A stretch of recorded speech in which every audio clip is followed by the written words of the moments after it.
Bonsoir à tous, ravi de vous retrouver en ce samedi 19 avril. Toute l'actualité en principauté, invités, découvertes, sport, spectacle, reportage, votre météo près de chez vous, avec une chasse aux œufs et aux plantes ce matin après l'orage au centre botanique du jardin exotique, avant de déguster, tradition oblige chez vous, les créations de Pâques tout en chocolat tout au long de ce week-end, où l'humour, le stand-up a pris une fois de plus ses quartiers au cœur du Monte Carlo Beach Plaza, au Smakelec, au Comedy Club à Résonance Belge, pour une toute dernière affiche en cette saison de découverte.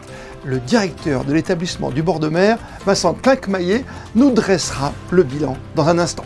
Et puis comme tous les samedis soirs, direction les États-Unis pour votre chronique US. C'est une balade dans un endroit atypique de New York, le zoo du Bronx. Et pour débuter ce journal, une enquête de circonstances en ce long week-end pascal. La tendance chocolat et la découverte des toutes dernières créations des chocolatiers de la principauté. Et le moins que l'on puisse dire, c'est qu'ils se sont pliés en quatre pour nous offrir le meilleur pour nos papilles et pour nos yeux, comme vous allez pouvoir le constater dans ce reportage gourmand de Sarah Karim et Thomas Deus. Ces gestes minutieux, Andrea les répète des dizaines de fois par jour et ce, depuis plusieurs semaines. Il faut dire que Pâques est la fête la plus importante pour les chocolatiers. Le travail pour la Pâques commence plus qu'un mois d'avant pour la fabrication. Et comme le chocolat est un matériel qu'on peut garder 2-3 mois tranquillement sans souci. Et là, tous les jours, je fais que du chocolat, que des œufs. Et on va travailler presque 700, 800, voire, ça dépend de l'année, 1000 kilos de chocolat pour la Pâques. Et puis tous les petits chocolats, les petits œufs, les sachets. Bon, la Pâques, en fait, c'est la fête du chocolat, donc on en fait beaucoup. Et chaque année, les professionnels redoublent de créativité pour surprendre les becs sucrés. J'ai fabriqué déjà les deux coques, les deux moitiés, que j'ai réunis ensemble avec une surprise dedans. En plus, cette année, on a une vraie surprise parce que avec le magasin en face, Diamond Factory, dans un de ces œufs que j'ai fermé, il y a un diamant de la valeur de 3000 €. À Riviera, vous avez également la possibilité de ramener votre propre surprise et de personnaliser votre œuf avec un mot ou un décor spécial. À quelques pas de là, les équipes de Robuchon ont elles aussi fait preuve d'inventivité dans leurs propositions chocolatées, mais misent surtout sur le salé. Nous avons deux brunchs, le dimanche et lundi, qui va se passer au Petit Café, le brunch de Pâques, avec forcément de l'agneau à la carte.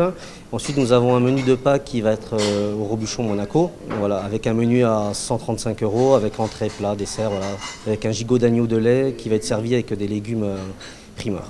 Et pour les clients qui souhaitent profiter du savoir-faire Robuchon à la maison, la marque propose une sélection à emporter. Cela évite de cuisiner et permet de profiter pleinement de la fête en famille.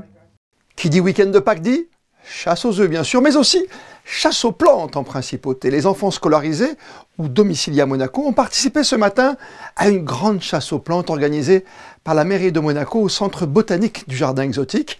Et il fallait se montrer attentif pour remporter au final son paquet de chocolat. Sarah Karim était aux côtés des enfants. Ils ont bravé la pluie ce matin afin d'être là, en temps et en heure, pour cette activité proposée à l'approche de Pâques. Première étape pour les petits chasseurs du jour, choisir une plante dont il faudra trouver l'identique qui se cache dans les jardins. Si les feuilles sont les mêmes, si les petites aiguilles sont les mêmes, les petites épines. Allez, go les enfants, vous avez compris? La chasse peut commencer et après de multiples passages entre les allées du centre botanique, la mission est accomplie. Les enfants récupèrent alors une pièce d'or leur permettant d'accéder à la récompense qui n'est autre que... Des œufs en chocolat? Ça te plaît? Oui, et j'adore le chocolat. Et ça vous plaît les chocolats? Oui. C'est lesquels vos préférés? Oui. Oui, moi aussi. Tu as été aidée par qui? Mon frère. Alors, tu l'as aidée ta sœur? Oui. Alors, raconte ce que tu as dû faire. Je l'ai trouvée, je lui ai dit qu'elle était là. Pour les équipes du jardin exotique, ce rendez-vous permet d'apprendre en s'amusant. Ils aimaient arriver à voir les différences et à vouloir recommencer pour trouver une plante très différente l'une de l'autre, puisqu'il y avait des cactus, d'autres succulentes donc, qui n'ont pas d'épines. Et oui, ils se sont bien amusés. L'heure est venue pour eux de retrouver le chemin de la maison, plus heureux que jamais. Et oui, ce n'est pas un secret, le chocolat, c'est bon pour le moral. C'est bon, c'est le sourire de cette soirée. La dernière de la saison également, au Smakelec, le Comedy Club belge inauguré cet automne au sein du Méridien Beach Plaza. Dans un instant, nous dresserons le bilan de cette première année avec le directeur Vincent Klinkmaillet. Mais auparavant, retour sur la dernière affiche de ce week-end de Pâques avec vous, Théo Schumer.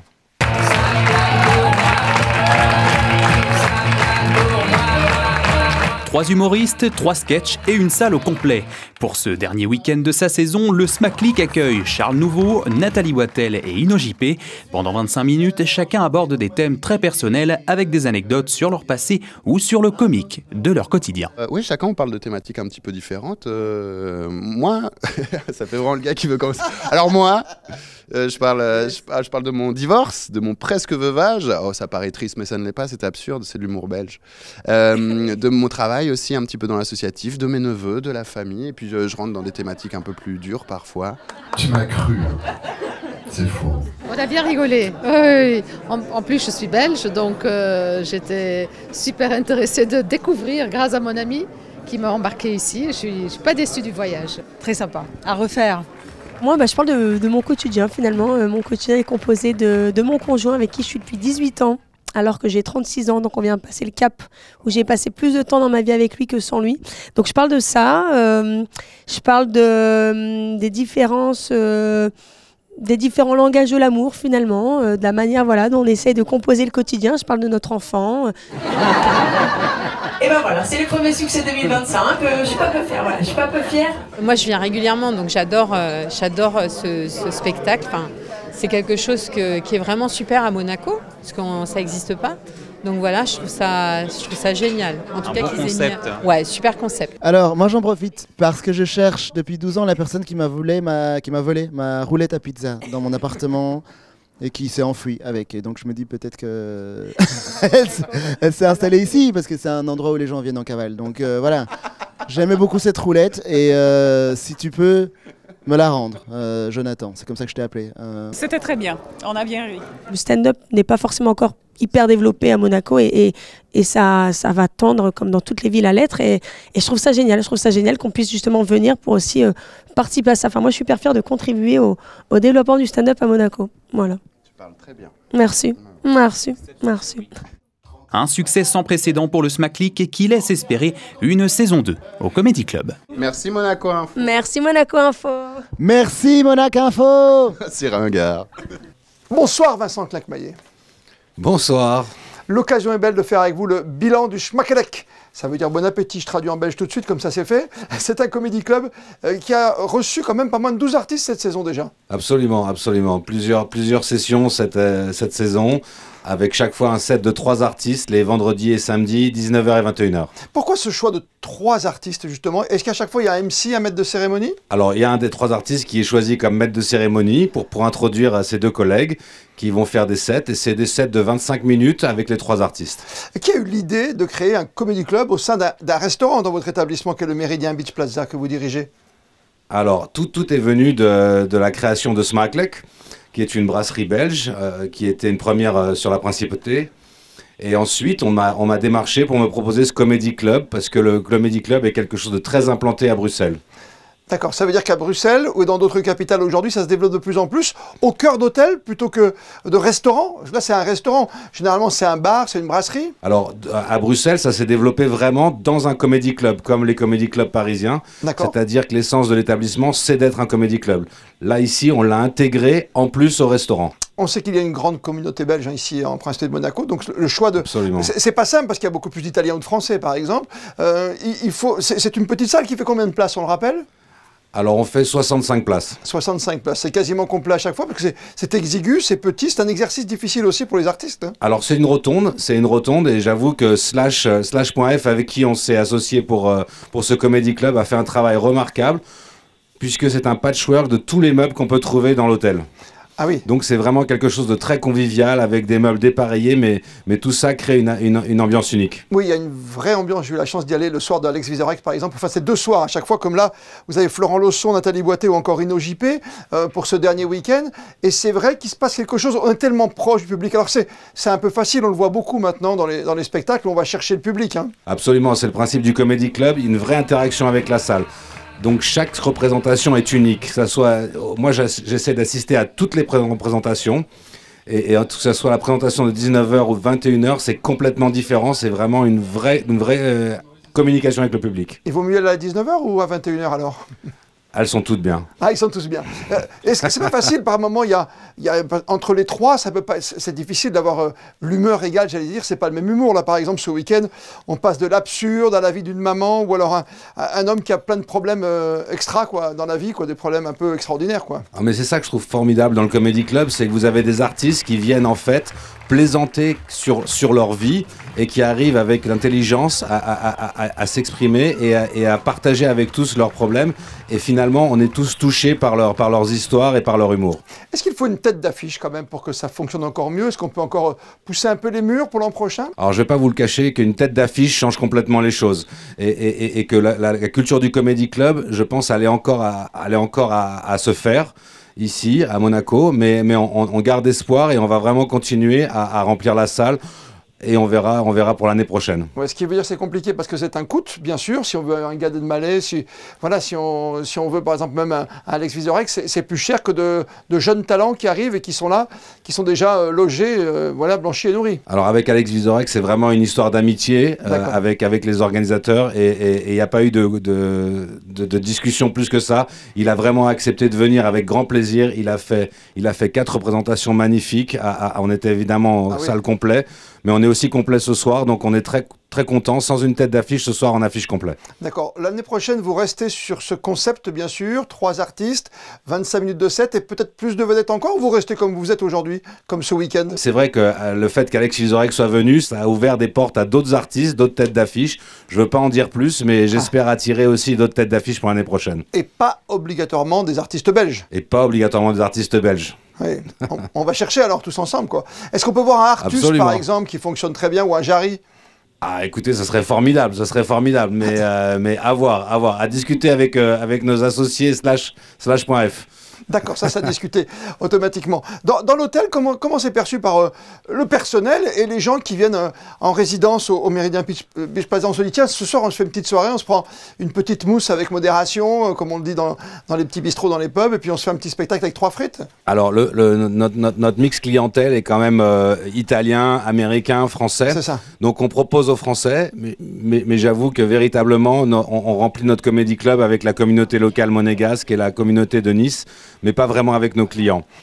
Et pour répondre à la première question sur le personnel, notre personnel trouve ça vraiment formidable parce que ça dynamise notre brasserie, ça crée vraiment une atmosphère unique de brasserie belge, plus le Comedy Club. Pardonnez-moi, je ne voudrais pas jouer sur la programmation, mais pourquoi ne pas aller avec la clientèle? Pourquoi ne pas faire un artiste américain, un italien et un français un soir? Ah, parce qu'au départ, on est vraiment sur une brasserie belge avec la culture du Comedy Club belge. Bien sûr, d'accord. Donc on voulait s'y tenir. On laisse entrer les Français dans ce setup, mais après le développer avec d'autres nationalités, ça risquerait d'être compliqué pour remplir la salle. Bilan très positif, on l'a compris, hein, Vincent, pour vous et vos équipes en ce moment, vos associés.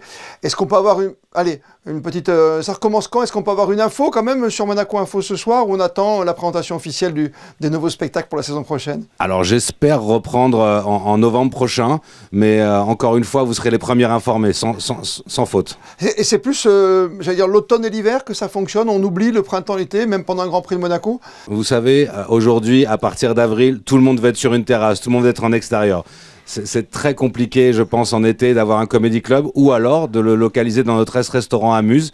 Peut-être qu'on aura une surprise au mois de juillet. Ah, d'accord, parce qu'autrement, c'est vrai que c'est l'image d'une cave, hein, le Comedy Club. C'est un mur de briques derrière à chaque fois. Hein. Absolument, absolument. Et là, surtout avec la météo qui n'a pas été favorable ces dernières semaines, je pense que dès qu'il y aura un rayon de soleil, on aura du mal à attirer les gens à l'intérieur. Bravo en tout cas pour cette première saison couronnée de succès. Merci cette petite beaucoup. Salle, cette ambiance, cet humour différent qu'il faut aller chercher recherché en Principauté de Monaco et c'est un vrai bonheur d'avoir créé cet établissement et cet endroit surtout pour rigoler, pour sourire différemment. Le Schmackelec, merci à vous. Vincent Maillet d'avoir été notre invité ce soir sur Monaco Info. À très bientôt. Merci de nous avoir invités, merci beaucoup. Les sports, et il y a presque un an, l'AS Monaco FC lançait l'Unseme Cup, réservé aux jeunes de 14 à 15 ans issus des clubs de villes limitrophes de la Principauté et qui se réunissent autour d'un tournoi de football pour disputer cette nouvelle coupe monégasque. La deuxième édition a eu lieu hier au stade Jean Favre de la Turbie. Théo Schumer et Alex Avial étaient présents pour Monaco Info. Le succès de la première édition en appelait forcément une deuxième. Sur la pelouse du stade Jean Favre de la Turbie Village, ils sont une centaine de jeunes de 14 à 15 ans à s'affronter au ballon, tous évoluant au sein de 8 clubs partenaires du programme Unseme qui a toujours le même objectif, renforcer les liens entre l'AS Monaco et les communes partenaires. For us, as an organization, means a lot. We see our responsibility much wider than having a strong professional team on the pitch. Is our relation with the community, with the society, is a big pillar that our president is always pushing and guiding us. Unseme Cup is part of some projects that our president is supporting to increase our connections around Monaco. This season we could present new clubs, new cities involved on the competition, connecting ourselves with more people around us.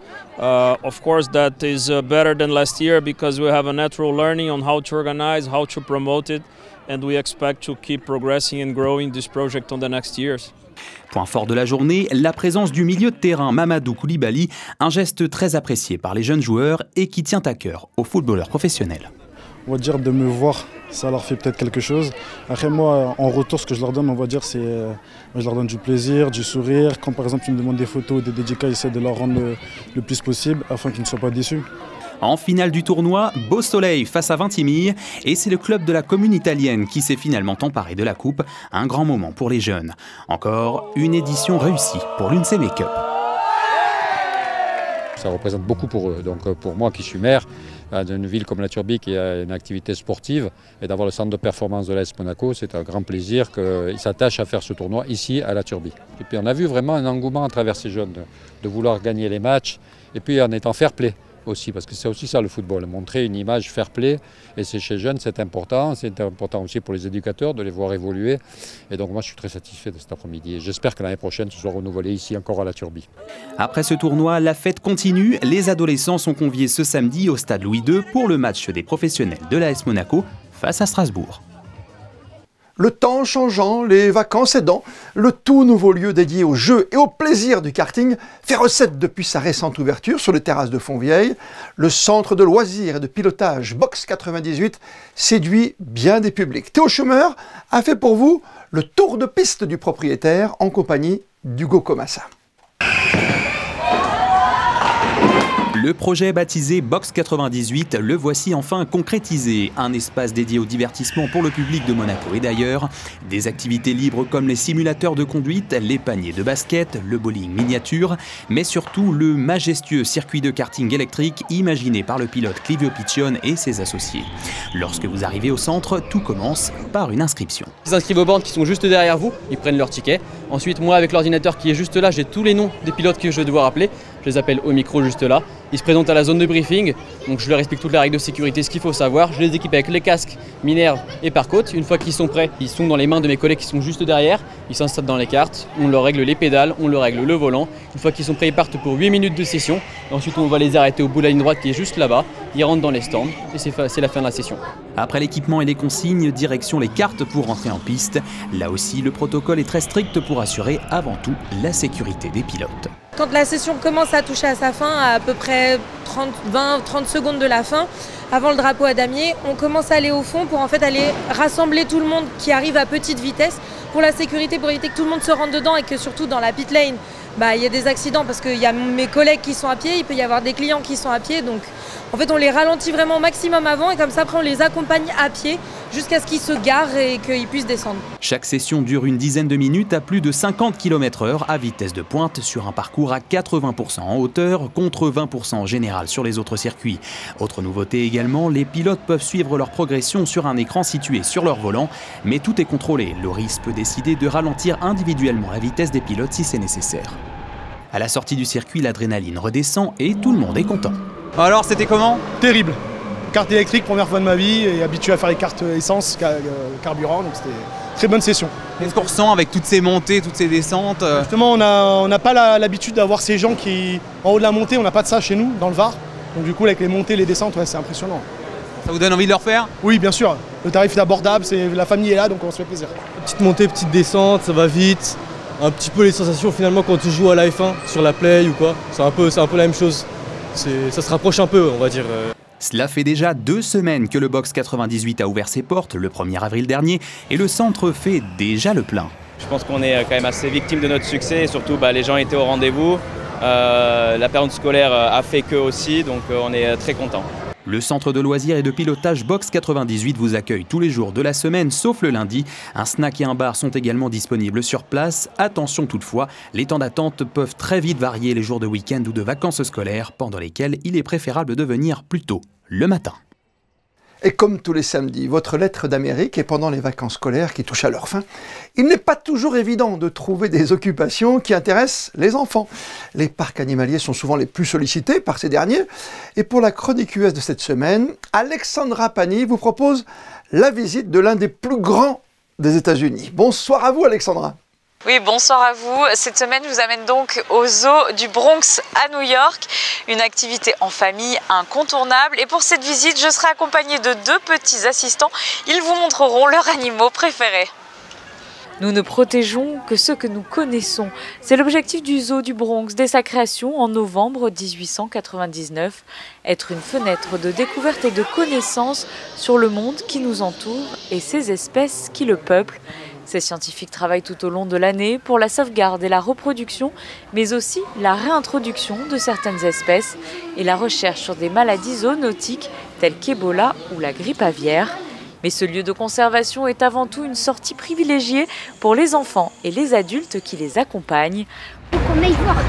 Roméo et Léo découvrent ce zoo pour la première fois et nous emmènent avec eux dans leur visite. Là, moi, je vois surtout des petits girafons avec des petites autruches, là. Mais là-bas, il y en a plein derrière. Il y avait un lion. Et le lion, il dormait à côté des branches. Et avant, on avait vu aussi une sorte de tapir noir et blanc qui dormait. Situé dans un parc de 107 hectares, le zoo du Bronx est le plus vaste parc animalier urbain des États-Unis. Il a célébré son 125e anniversaire en 2024. À l'origine, le zoo comptait un peu plus de 840 animaux. Aujourd'hui, plus de 11 000 sont à découvrir.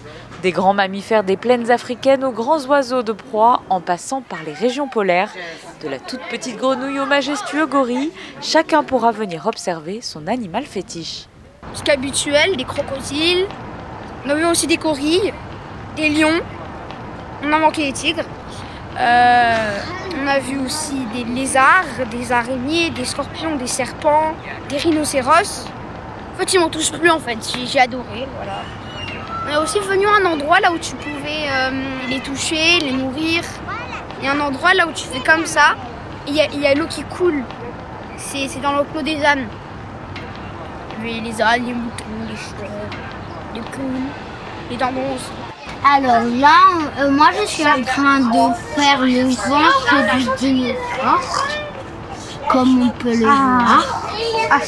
Je fais la colonne vertébrale du dinosaure. Nous n'avons pas encore découvert quel dinosaure s'agissait. Le zoo du Bronx propose d'apprendre et connaître les espèces vivantes actuelles, mais propose également un parcours original pour découvrir celles qui peuplaient la Terre il y a 250 millions d'années. 60 dinosaures dits grandeur nature et animés sont présentés dans un safari. Du tricératops au rhinocéros, des millions d'années les séparent, mais ils fascinent tout autant, petits et grands. Et juste avant de découvrir la météo de ces prochaines heures, on termine ce journal par les instantanés du jour consacrés à la traditionnelle chasse aux œufs et aux plantes de Pâques au cœur du centre botanique du jardin exotique. Les photos sont signées Philippe Fitt. On se retrouve demain, 18h30 pour votre journal du dimanche. D'ici là, belle et bonne soirée à toutes et à tous. Et plus que jamais, vous le savez, vous êtes bien sur Monaco Info.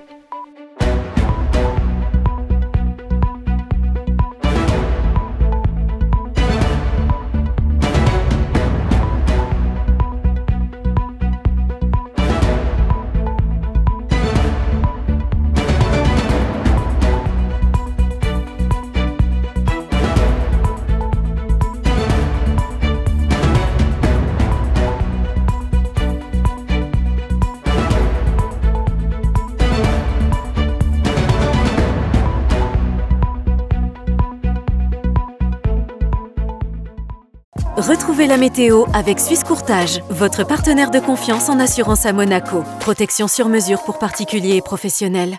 Bonsoir à tous, les conditions repartent à la baisse ce dimanche, c'est la mauvaise nouvelle, mais la bonne c'est que le ciel va ensuite s'éclaircir petit à petit la semaine prochaine. Donc pour ce dimanche, vous aurez de la pluie, mais seulement le matin, l'après-midi le ciel sera très couvert, mais peu humide. Du côté des températures, comptez 14 degrés le matin et jusqu'à 17 degrés l'après-midi. Demain, nous fêterons les Odettes et ce sera la journée internationale de la langue chinoise. Allez, belle soirée avec nous.